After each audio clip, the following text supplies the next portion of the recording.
Business news లో ఒక special ఇవాళ కనిపించినటువంటిది ఏంటంటే డబ్బు ఎవరికి ఊరికే రాదు. డబ్బులు ఎవరికి ఊరికే రావని చెప్పారంటే ఇప్పుడు ఆయన డబ్బులు అడగడానికి వస్తున్నారు మీ దగ్గరికి.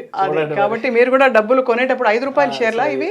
ఇది షేర్ ఫేస్ వాల్యూ ఇప్పుడు డిసైడ్ అవుతుంది. రైట్. సో ఒక దీని నోటిఫికేషన్ అయితే రిలీజ్ అయింది. లలిత జ్యువెలరీ మార్ట్ ప్రతి ఒక్కరికి తెలిసిందే, తెలుగు వాళ్ళందరికీ చాలా కష్టపడి ఆయన పైకి వచ్చారని చెప్పిన ఆయన స్టోరీస్ ని విని ఇన్స్పైర్ అయిన వాళ్ళు కూడా ఉన్నారు.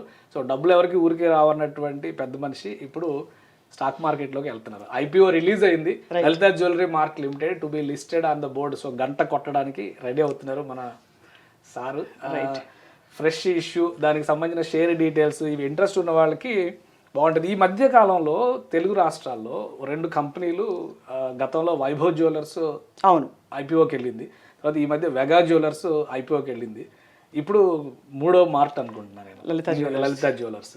సో అంటే ఏంటి, మన దగ్గర గోల్డ్ వాడకం బాగా పెరిగిందా లేదా ఈ సంస్థల విస్తరణ పెరిగిందా వేగంగా? అంటే గోల్డ్ వాడకం పెరగబట్టే సంస్థల విస్తరణ పెరుగుతుంది కదా. గోల్డ్కి అన్లిమిటెడ్ అపిటైట్ ఉంది. అంటే జ్యువెలరీ రూపంలో కావచ్చు. ఎందుకంటే లలిత జ్యువెలర్స్ వచ్చాక మనకి సూపర్ మార్కెట్ లాంటి ఒక గోల్డ్ షాపు అని అనుకునే విధంగా, అలాగే మరిన్ని కొన్ని మనకి బ్రాండ్స్ ఏవైతే ఉన్నాయో అంటే అది. కాబట్టి లలిత జ్యువెలర్స్లో ప్రత్యేకత ఏంటంటే వాళ్ళు ఆ పర్సనలైజ్డ్ ఆయన ఫేస్ ఆఫ్ ద బ్రాండ్ అవడంతో అందరూ ఎక్కడో తెలుసుకోకుండా డిపెండ్ అయ్యారు. ఆయన ఫేస్ ఆఫ్ ద బ్రాండ్ అయిపోయారు, ఈయన సెలబ్రిటీ అయ్యారు దానివల్ల. కాబట్టి అది అంటే మనం ఒక బిజినెస్ స్టోరీగా చూస్తే గమనించవలసిన కొన్ని చాలా కీలకమైన డెసిషన్స్ అవి. పైగా కామన్ మ్యాన్ కి కనెక్ట్ అయ్యేలాగా ఆయన ఇచ్చినటువంటి యాడ్స్ ఇవన్నీ అయితే ఒక ట్రెండ్ సెట్ చేసినాయి. సౌత్ ఇండియాలో అయితే చాలా స్ట్రాంగ్ హోల్డ్ ఉందని అనుకుంటున్నా. ముఖ్యంగా తమిళనాడులో బిజినెస్ ఉంది, తెలంగాణ, ఆంధ్రాలో ఉంది, సో కర్ణాటకలో కూడా 2-3 బ్రాంచెస్ ఉన్నాయి. బట్ ఓవరాల్గా ఈ బ్రాండ్కి అయితే సౌత్ ఇండియాలో తిరిగిలేదని చెప్పొచ్చు.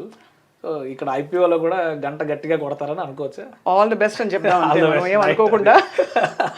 Right right. ఇంతే కదా, ఇంతే. ఇంకా ఇవాటి విశేషాలన్నీ చూసాం మనం.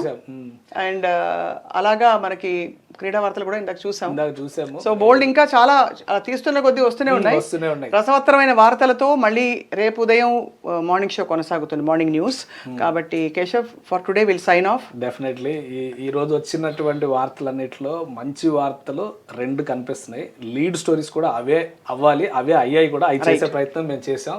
ఒకటి, ఈ మసాలాల పేరుతో, పాన్ మసాలాల పేరుతో చేస్తున్నటువంటి యువతని డైవర్ట్ చేసేటువంటి ట్రాప్లో మీరు పడమాకండి. ఎలాంటి సెలబ్రిటీస్ చేసినా కానీ వాటిని తిరస్కరించండి. రెండవది, కల్తీ ఫుడ్ని అరికట్టడానికి ప్రభుత్వాలు నడుం బిగిస్తున్నాయి. దీన్ని ఖచ్చితంగా అప్రిషియేట్ చేయాల్సినటువంటి అంశం. అందరూ కలిసి సహకరిద్దాం కూడా.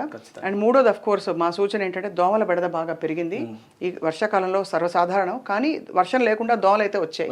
జాగ్రత్త పడదాం, బికాస్ దోమల వ్యాధులు మనకి తెలుసు, మలేరియా, ఆల్రెడీ వచ్చేస్తున్నాయి అని చెప్పని హెల్త్ డిపార్ట్మెంట్ ఒక అలర్ట్ కూడా రిలీజ్ చేశారు. రైట్. సో మనం అది చాలా కేర్ఫుల్ గా. ఒకటే మార్గం, ఇవన్నీ పెట్టేవన్నీ కూడా, ఇవన్నీ ఈ స్విచ్లతో వచ్చేవన్నీ కూడా పనిచేయట్లేదు. కాబట్టి మనం ఏం చేయాలంటే బ్యాటిల్ తీసుకుని యుద్ధం చేయాలి, బ్యాడ్మింటన్ ఆడాలి సింధు ఇన్స్పిరేషన్ తో. అంతే. Great. Signing off for today. రేపు మళ్ళీ కలుద్దాం. Thank you all for watching. Keshav, bye. Thank you, bye.